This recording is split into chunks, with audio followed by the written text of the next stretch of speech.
Hello and welcome to the PPW pod. My name is Edmund Keith. I'm the editor of onlinemarketplaces.com.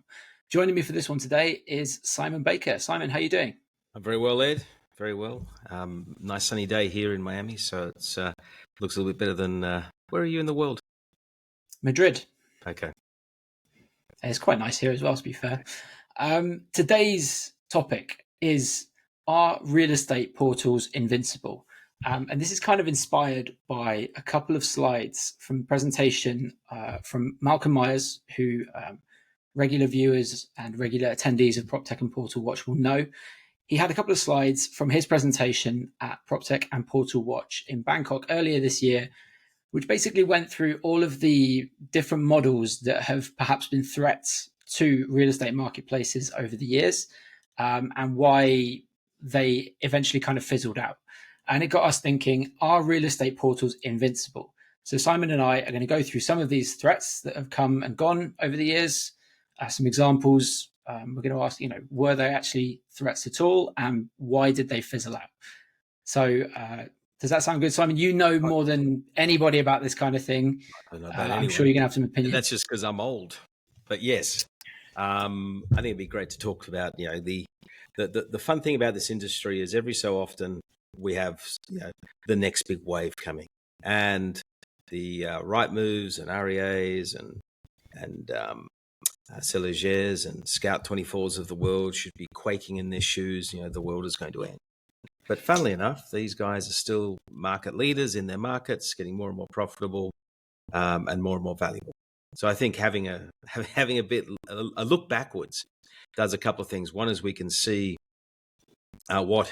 what these trends or innovations occurred and why they did or did not work. And then secondly, we should really talk about, well, what makes these market leaders appear almost bulletproof. Okay, so we'll kick off. Back in about 2010, the item on the agenda at Property Portal Watch, as it was then known, was all about web-based horizontals, right? Or even app-based horizontals.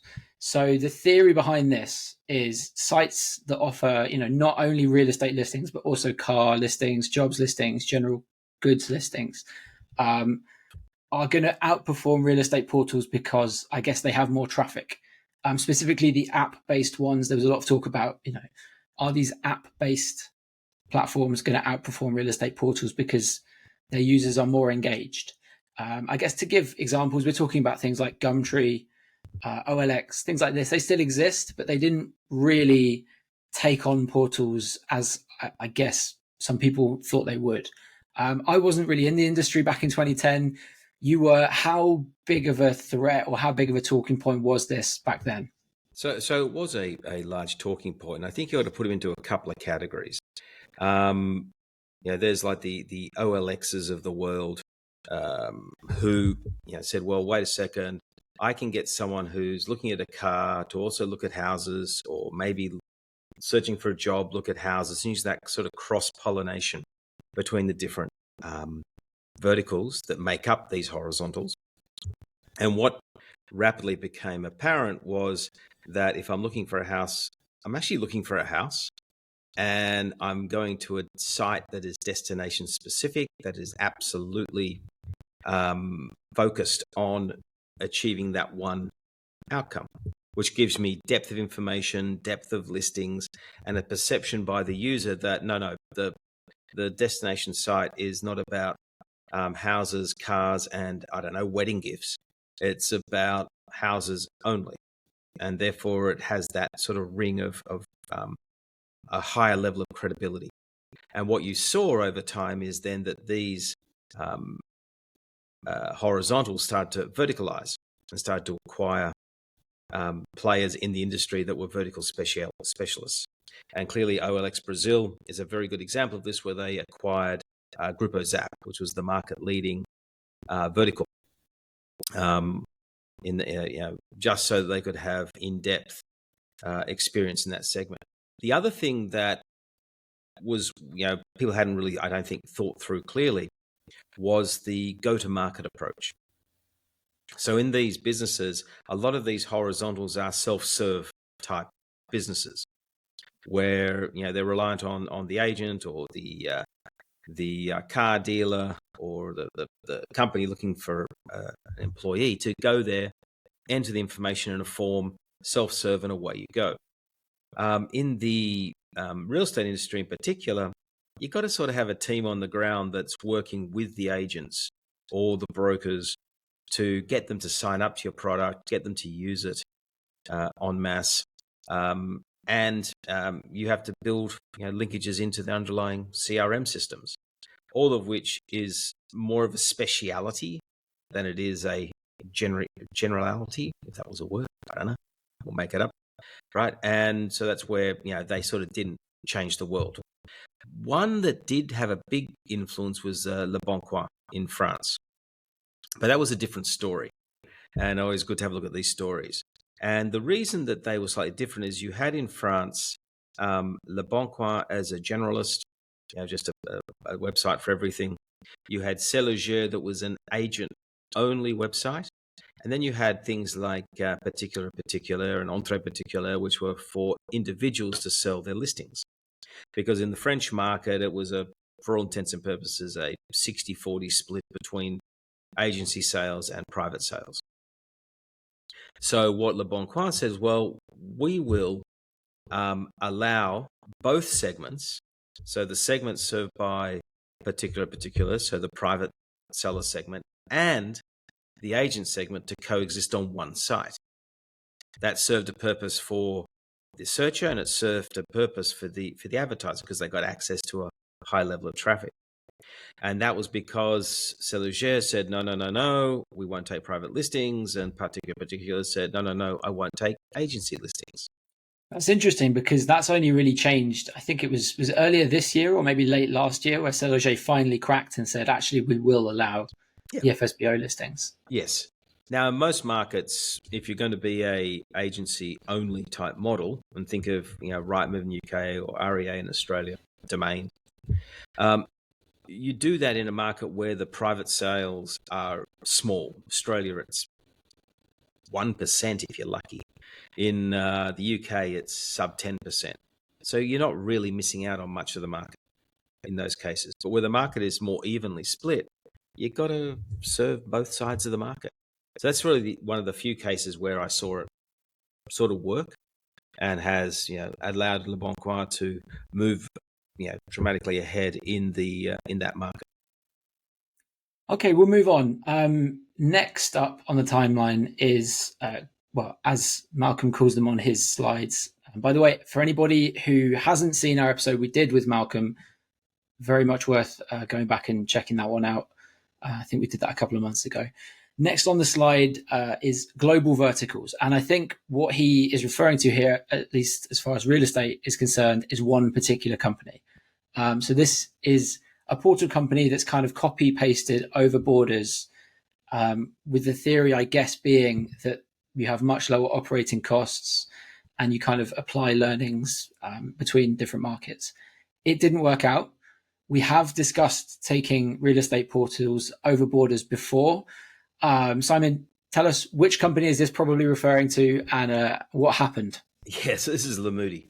And there was this great, I remember going to their offices back in 2013, 14, sometime around then, meeting with Kian Meoni and another gentleman, and listening to how they were incredibly well funded by Rocket Internet.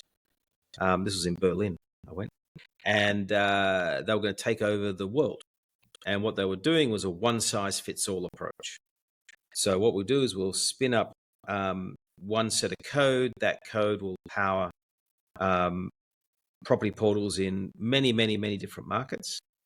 And we can basically, from headquarters, run a global empire of property portals in all these different markets. That was then, and they had 30, 40, 50 markets. I can't remember the number now. You remember these presentations with portals everywhere, all called Lamudi. Same brand, everything was done the same. Roll forward to today, and there's literally only Lamudi left as a brand in Mexico, Indonesia, and Philippines, I believe. And the Mexican one is owned by Life Will Connect, and the Philippines and Indonesia is owned by the Digital Classifieds Group. And the ownership of Lamudi has changed over the years. It was owned by EMPG, which is now Dubizzle Group, and it might have even had another owner in the meantime. And they progressively closed down the sites. And what we all learned out of that is that as similar as these property portals look like when you go to them, you look at a Rightmove, you look at an REA, you look at a Scout24, they all fundamentally sort of look the same. Search results, property details page, lead generation, back to the customer, and so on. And I can go to a small website in Cambodia, or I can go to a site in Africa, and they all function the same. But it's actually local in nature. So as consistent as the underlying product flow looks like, it's still very local in nature. You need to market to the local people, because people buy property and move usually within 7-10 kilometers of where they currently live. That's the majority of sales. The majority of people buying property in Madrid are from Madrid. Yes, you're going to have maybe 5-10% of sales to people outside of Madrid, and saying even outside of Spain. But it's mostly people in Madrid. So you've got to serve that market. You have to market in the local language with the local words that are used, which are not always obvious. You have to serve the agents locally, often in a face-to-face environment, to build their trust and to give you money, and so on. So as global as it appears, it's really local in nature.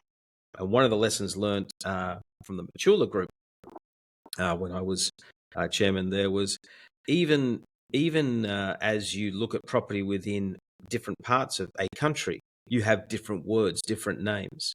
So you go to Australia as an example, you can have apartments, you can have flats, you have different words for the same thing, and it depends where you are in the country. So you got to even think at that level of location. And so that's why there's sort of one size fits all. We're going to come in and take over the world. Didn't work. Now, I am curious to know how much of a threat this was seen as back in whenever it was, kind of 2015, 16. It was not seen as a threat in established markets. That certainly didn't have the right moves taking in their shoes. But in the emerging markets, it was seen as a very legitimate way of solving a problem.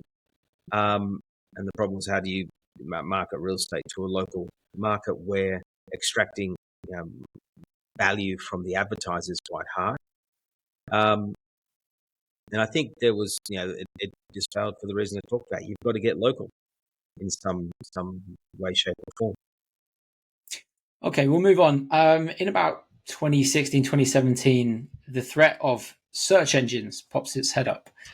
So this is the thought that Google is going to do what they did to flights and basically set up a search feature for people to compare real estate on search results, right? So, I mean, we still have actually an example of a search giant in the space. So Bing Real Estate still exists, but it's maybe not exactly what people were worried about or thought would happen in 2017. Do you think first, I mean, it's kind of not quite happened. This is the thing that everyone thinks, oh, the sky is going to fall on our head when Google comes. It's not quite happened. Do you think that it might happen? Just today, in fact, I was reading that Google has come for the credit card companies. They're now doing credit card reviews on the search results. They've done cars, they've done flights, they've done lots of other things. Do you think they'll come for real estate? Not in the short term. But this has been around a while. In fact, I was looking at Malcolm's chart that I have in front of me here, and we should probably include in the show notes a link to these couple of pages. But if you go back to 2000 and, oh God, it might be 2006, maybe 20 years ago, when Google Maps emerged. Remember, Google Maps was an initiative coming out of Sydney in Australia. That's where Google Maps first emerged. And what they did there was they embedded real estate listings on Google Maps. And I remember the Chicken Littles of the world saying the world is falling in, the sky is collapsing, and so on. Because they thought, oh my God, people are going to search by map, they're going to see a listing on the map, they're going to click on the listing, and done. Who needs the domains of the world or the REAs of the world? And what people rapidly worked out is that users don't think that way. They see Google as being a way of finding a source to an answer. Yes, it will give you some answers directly, for sure, but answers for very generic things. What's the temperature? But I'm not going to go to Google and say, give me the 10-day forecast. I'm going to go to someone who is the specialist in forecasting the weather. Okay. And as an example. So that's where you get this little balance. If you want to find out, the history of a certain person or whatever, you go to Wikipedia, but you start with Google. Google gives you a little snippet of information. If that doesn't satisfy what you're looking, you click and then you go back to Wikipedia or so on. The problem with real estate is that real estate is not I need to have my information in the next 30 seconds so I can have an argument with someone settled or I can solve a short-term problem. Real estate is a 3-month search process for most people because they're going to spend on their biggest asset they've ever invested, ever. This is probably going to be 80% of their wealth. They're going to have to get a loan, maybe, attached to that. And you're not going to go and say, well, I need 30 seconds to find the house I'm going to live in. Thanks very much, Ed. Here we go. Got it. Let's go. All right. No. That takes a long time. And so therefore, Google has got a very strong position, I believe, in people's minds for solving certain types of problems. But it's not seen as the panacea for all problems. And therefore, the specialist sites who have positioned themselves well with strong brands are the ones that say, yep, you might start your search in Google to come to me for houses for sale in Seville or wherever, or within a suburb, within, say, Salamanca in Madrid. Okay, but I'm going to look at Idealistic because it's the specialist, because I've seen their advertisements everywhere in the city or wherever, right? So they've done a very good job at spending 20 odd years positioning themselves as the specialist in this area. Okay, so we're saying that Google is trusted as a brand by users, but not trusted in terms of like real estate. Is there a model that you can see these companies coming into real estate and using to monetize? So maybe not just, real estate listings, but maybe something else. So I'm thinking maybe mortgage leads, or as Bing is doing at the moment, they're doing property management. They're using their aggregator as a lead generator for property management. Is there a model that you see potentially working for these companies in real estate? Well, they are monetizing today. If you think about it, Google AdWords, which is still the major revenue generator for Google, makes a lot of money out of real estate agencies, relocation specialists, everyone who's buying clicks from Google. They're already monetizing. So they're just going to keep thinking about how to do that in a slightly better way. And how do I get if I can, instead of having paying for one click to go to a mortgage comparison site, I can do mortgage comparison on Google and generate 6 clicks from you, right? Then I'll do that. Okay, but remember, Google doesn't want to have to deal with in the UK, 15,000, I think it's 15,000 different real estate agencies, or maybe it's 30. I can't remember the number now in that market. They don't want to deal with that at that level of problem. They like to deal with big guys who will buy, spend a heap of money. They don't want to deal with people who are going to spend, £100 a month. Doesn't make sense. It's not an economic model that works for an organization that is as large as Google and as global as Google. Okay, related to these big search giants, social networks were seen as a threat. I'm going to read you a quote, actually. Social networks were described by OC&C strategy consultants as one of the most widely publicized and credible threats to traditional classified business models to have emerged in recent years. I've definitely read a lot about social networks taking over classifieds. I've probably written a bit about it, but I kind of forgot that Facebook Marketplace existed. I went and had a look at it today. It's absolutely terrible. How worried were people, and why didn't this work? Well, I always remember I think it was one of our Miami conferences back in, I don't know, must have been way pre-COVID, so 2018 or something. There were like 20 people from Facebook turned up. I was very grateful because at $1,000 a head, that was a very good ticket.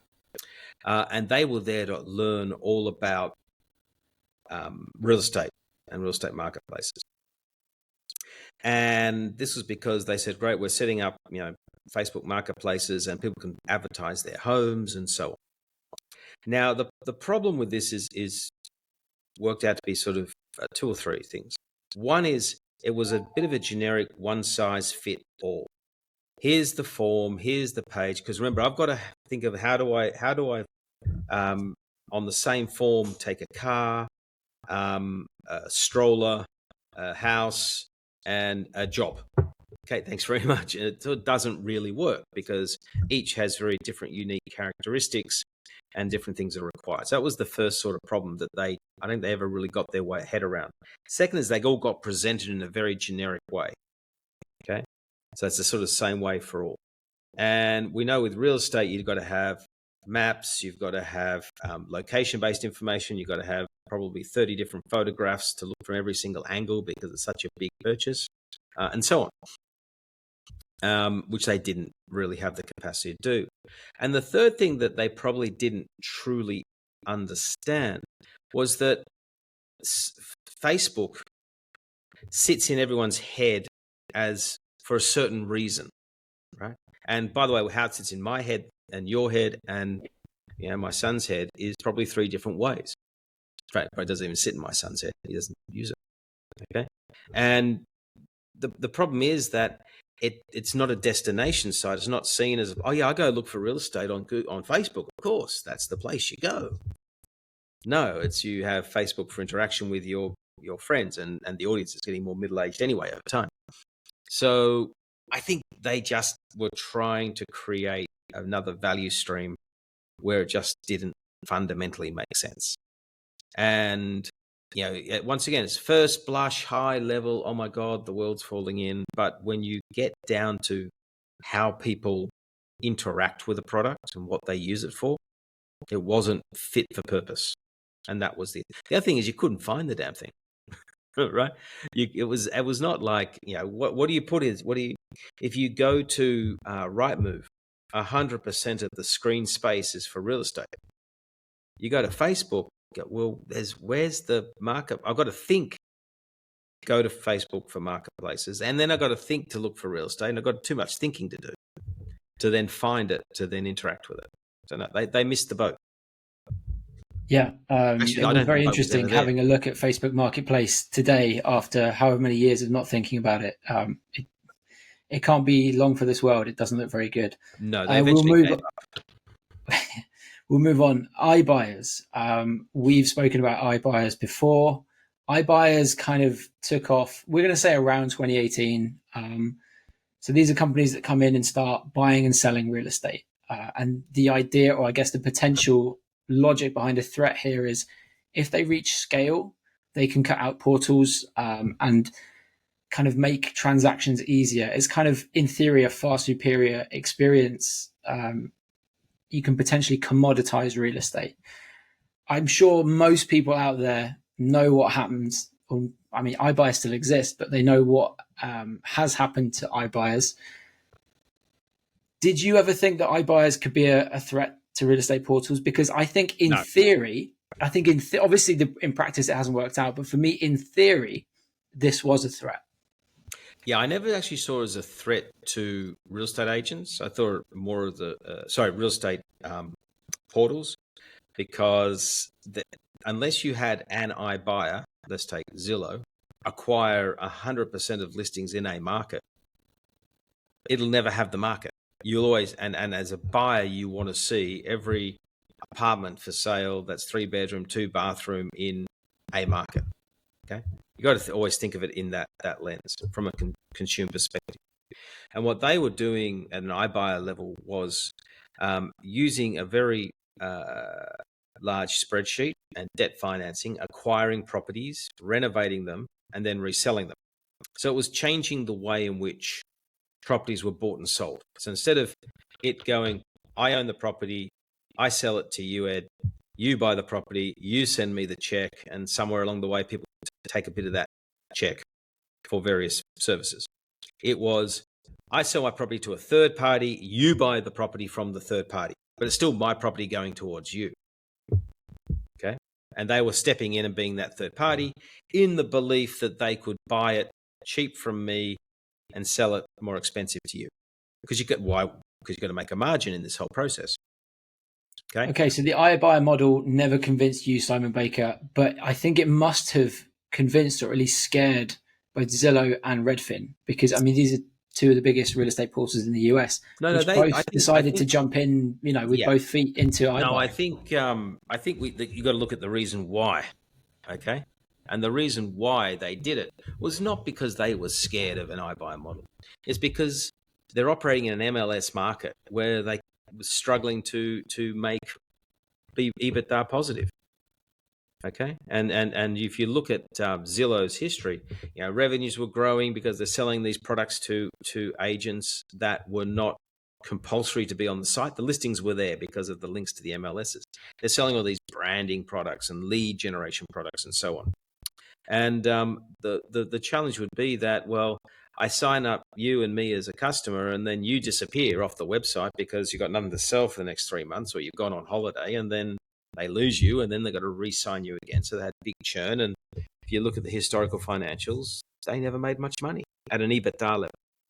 So they said, well, how do we do something different? Because the market's looking at us going, so Zillow, what are you going to do differently? Oh, well, let's be an iBuyer. And then the share price rocketed, went ballistic. My God, these guys are going to buy all these properties. They're going to buy cheap. They're going to renovate. They're going to sell and make on every single home. They're going to make a margin. And they had these wonderful projections on what could be. The problem was they're buying at market. They had holding costs because the time it took to sell a property was longer. They had to have renovation costs, and then they're going to sell it at a loss. They were selling every single property at a loss.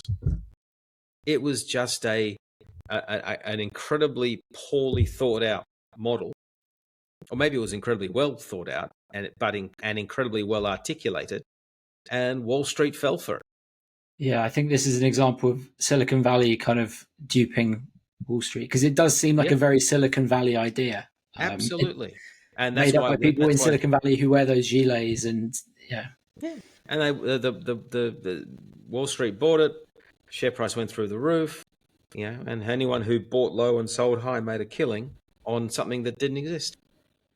Okay, we'll move on. We've spoken enough about iBuyers. Can we have an agreement never to talk about them again? Yeah, all right, sure. Yeah, no problem. Well, until they're relevant again, because they still exist, these companies. Maybe they'll do something relevant. Who knows? But if you actually look at them, you go look just 10 seconds on this. Go look at Open Door, right? It's trading at point something times revenue. Its EBITDA margin is like 2%, 3%. That's just a crappy business. It's super hard to make a lot of money. You're working incredibly hard to break even. I don't get it. It seems stressful. Yeah. We'll move on. The next one on the slide is blockchain / metaverse, right? So these are two, I'm going to say buzzwords from around 2020. What are we talking about here? We're talking about a threat to how real estate is owned and transacted, essentially, without getting into the grisly details of how blockchain works. Surely this is an enabler rather than a threat, right? Or yes, do you think potentially this one still has legs to change things? Will it change? So from a portal perspective, no. Okay, I can't, because it's still at the end of the day the house. It's physical house. So it's not like this house is getting. I'm in a house at the moment. It's not going to get cut into 10 pieces, and I only get to live in 1/10 of it. Well, you say that, but there are companies that, again, another Silicon Valley idea, tokenization of holiday homes is a thing. Yes, there are companies with massive valuations that do that. Yes, but timeshare, it's all the same stuff that's been around for a long time, just enabled a different way. Okay, you want to live in a place for 3 months a year, find 3 other people, and you now can each live there for a combined full year in theory. Good luck at agreeing the days you're going to live there, by the way, right? And good luck agreeing how the costs are split and so on. And good luck agreeing how you get out of it, because that's the other thing. How do I get out of this? How do I get my quarter of a house back? I can't sell a quarter of a house. I've got to find someone else who wants to buy a quarter of a house. Okay, there's a lot of issues that are fundamentally challenging with this whole methodology. I can understand why timeshare sort of worked, because it's the same concept, but it's done at massive scale in hotels around the world. Okay, so it's a little bit different. The challenge here is, blockchain is another way of managing a contract, and many places are progressively moving in that direction. But it's no different that go back to the 1960s and 70s. All real estate titles were all paper-based, right? Now it's all digitized. It's just another form of digitization. But it hasn't changed how you and I have bought a property. We still go to a real estate agent, or we still do it at whatever way we do it. So that underlying area where the title to this property here could be digitized, shoved on the blockchain, so no one can, all then title insurance, all this sort of stuff in the US disappears, and we have more confidence in what we're buying is real. Okay, that's what you need when you do it. Then the next question is, can I then start to buy parts of property? Will it make sense for commercial? Because all you're doing is buying access to a dividend at the end of the day, which you can sell to someone else. Does it make sense for an apartment block? Absolutely. Okay, but what's the difference between that and a company, and which I own shares in? It's all the same stuff with another name, of which everyone who is under the age of 30 will tell you it's so much better. And I've got my son downstairs who will spend hours telling me how blockchain is so much safer and better and so on. But the reality is, it's not going to threaten portals. It's not going to change the way in which things fundamentally operate. Funnily enough, we just today released an interview with a company called Proper Home, which styles itself as a blockchain-enabled real estate portal. Now, when I interviewed the guy, I understood it for however long I was interviewing for. This seems like, to me, a technology that could be useful. I'm very obviously nowhere near being an expert. In your opinion, is it worth me actually trying to understand what blockchain can do for real estate marketplaces? Or do you think that in 5 years, this is going to be like some of the other things that we've been talking about? How's it going to change the core fundamental way of me selling a house and you buying a house? Physically live in. I could be wrong, but I think the concept here was blockchain was being used, or is being used, to value agents, and when they do something, I can't remember. Is it worth me trying to actually understand this stuff? Probably no. Because at its core, if you're a buyer, you just want to know that I like this house over there. It's a nice looking house. I want to live in that house, and I've got the money to buy the house. And I want to know that when I give you the money, I have the title. I own that piece of land, and I own the building, and there's no loans against it or anything, right? That's at its core what the transaction is all about for 90% of all transactions. Well, it's an apartment, house, or whatever. Now, whether that house is the underlying contract is on the blockchain or not, is why would I care? Because as long as it's real and recognized by the government and has recognized by the underlying legal system, so if there is a problem, I can have the problem rectified to my satisfaction. Do I care if it's a piece of paper, a government certified stamp, or a blockchain, something on the blockchain? No, I don't care. Now, then there'll be all this funky stuff around the outside, all these derivatives, right? At the end of the day, these are sort of like derivatives, where you can buy a future in an oil and gas thing and blah, blah, blah, blah, blah, blah, blah, none of which we really ever understand. So they either go up or down, and you make money or you lose money. There'll be people who do that sort of stuff. They'll say, great, well, I can take this property over there, I can sell it to someone, but you know what? It's partial ownership by someone else, and he's paying rent, and that's all managed by the blockchain, and I'm getting, these new tokens or whatever that are being created because I can create my own little tokens, which is creating your own currency at the end of the day, and so on. Or I can have fractional ownership. All wonderful, but at the end of the day, all I'm doing is entering into some sort of financial product. Yeah, it doesn't sound like a threat to a real estate marketplace at all. No, it's not going to change the way in which you buy or sell real estate. Yeah. We'll move on. There's actually a couple of threats that I've thought of in the last kind of half an hour that aren't on Malcolm's slides, and I'm kind of interested why. So one thing, I'm glad you skipped the metaverse. Oh, okay. I mean, I'm glad you skipped it. Because who's going to go spend a chunk of money to buy an ape and a block of land where I can't even physically go to it? I got to put a pair of goggles on and have a stare at it and whatever, right? Yeah. That to me is just, it was a fad. It came, it went. Yeah. So no, sorry. But I want to talk about, aggregators is one potential threat that I know people were talking about. We've covered it in, I think, actually maybe our last podcast episodes. We won't go into that, but there's another one that I do want to talk about, which is hybrid kind of online agencies. So the kind of poster boy for that back in the day was Purple Bricks. Was that ever seen as a threat? And I'm really struggling to think of businesses that would have been seen as a threat for some of these big players. And the reason I bring this up is Aviv, what's now known as Aviv Group, but before was known as like Axel Springer, a company that owns a lot of these big established real estate portals. They invested a lot of money in these hybrid online agencies. I imagine because they were hedging their bets, they thought it was a threat. Do you think that this model was a threat? We know now that it isn't a threat, but do you think it was? So what these were or are tech-enabled brokerages, tech-enabled real estate agencies, hybrid agencies, who call them what you want. They're just non-traditional real estate agencies that are new and have been built with technology at as the base, rather than people as the base. Think of it that way. You go to traditional real estate agency, it's built on people, and the people are supported by technology. Okay?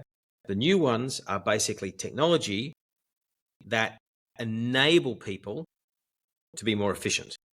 Subtle difference, but the whole objective is if the first model can generate a 20% EBITDA margin on the sale of every house, the second model, the more modern model, you could call it, could generate 30% EBITDA margin by better management of leads, making your salespeople more efficient, taking the sales process and breaking up into very little chunks and giving everyone different roles in that chunk, so it's not one person trying to do everything, and so on. You might as well call yourself Foxtons, because that's what they were doing 30 years ago, just in a more manual process. They took the real estate agency process, broke it into chunks, gave everyone a chunk. So, Ed, your job is to take inbound telephone calls from people who are interested in an open for inspection, and you're going to schedule them. That's it. Thank you very much, Ed. Enjoy your day of work. And then there's someone else whose job is to turn up and let the person into the house. Now, traditional model is you do everything. You take the call, you say, I'll meet you down here. You go and open the house, you show them around, you show them the contracts and so on. That's a very personalized one-to-one service. These e-brokers, what do you want to call them, take that process, split it all up, and it's a many-to-one to get the job done. Okay? And the objective is that you become far more efficient if all you ever do is take these telephone calls sitting at your desk. And I'm far more efficient if I've got my day of 30 back-to-back open for inspections. And therefore, combined, we're going to get a better EBITDA margin at the end. That's all it is. And one is technology enabled, one is. Why? I don't know why Aviv invested, because the challenge with these models is you've got to be very disciplined in your execution for the Purple Bricks type model. And they want to have their own website and their own listings and so on. And then they've got to work with the portals as well for leads. So the portals still exist in parallel to these e-brokerages. But surely the theory goes, if they get big enough, they don't have to work with the portals. So there are countries where, and we've spoken about them before, where a tech-enabled brokerage gets big enough that they kind of don't have to work with the portals. I'm thinking Baker in China, or maybe Fuzzwise, or one of these. Well, Fuzzwise does work with portals. I'm sure they don't want to. I'm sure they'd love to get to a point where they don't want to. No, they have to, because Fuzzwise works with .property. It also puts its listings on other properties. Oh, okay. Yeah, the ones that it's owned by... Right, okay. Yeah, if you talk to Mike Kenner, who runs it, they what he cares most about is generating the highest number of leads, closable leads at the lowest possible cost. And he doesn't care where the lead comes from, because he makes his money in Fuzzwise from the sale of the property. And so it's very, very hard for these, how big would you have to be in the United Kingdom to not need Rightmove? And the answer is enormous, right? Maybe 30% of all listings in the market. And what did Purple Bricks get to? 2 or 3% maybe? Right. Okay, we will circle back. We're running out of time, so I want to get to the question that we had at the beginning of this episode.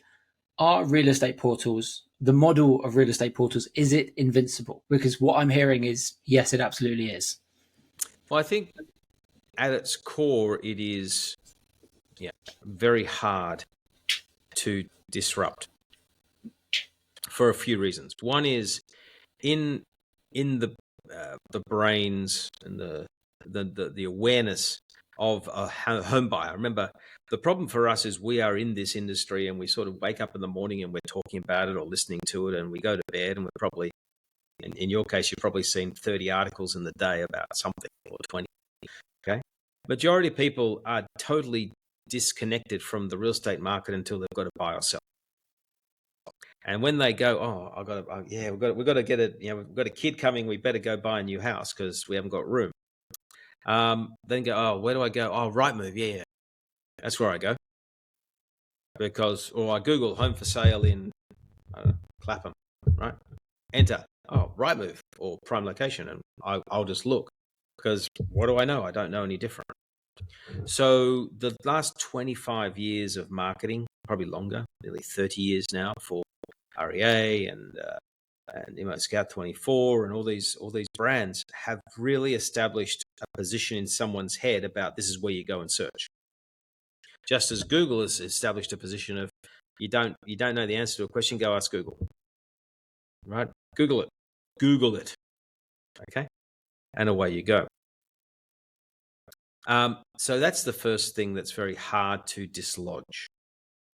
The second, what dangers do you have from that? Well, probably the chat GPTs and all these AI engines that, if you end up with your own, Ed personal assistant that you just talk to, right? People think you're talking to yourself, but you're talking to your personal assistant, and you go, oh, what's the weather today? And look, we're having another kid, so we need a new house, and we'd like to move out into Surrey somewhere. What's for sale? Can you prepare a list that looks like this? Okay. Now, that could be a threat. The question is, where will that list come from? Now, if you're in the United States, it can come from an MLS.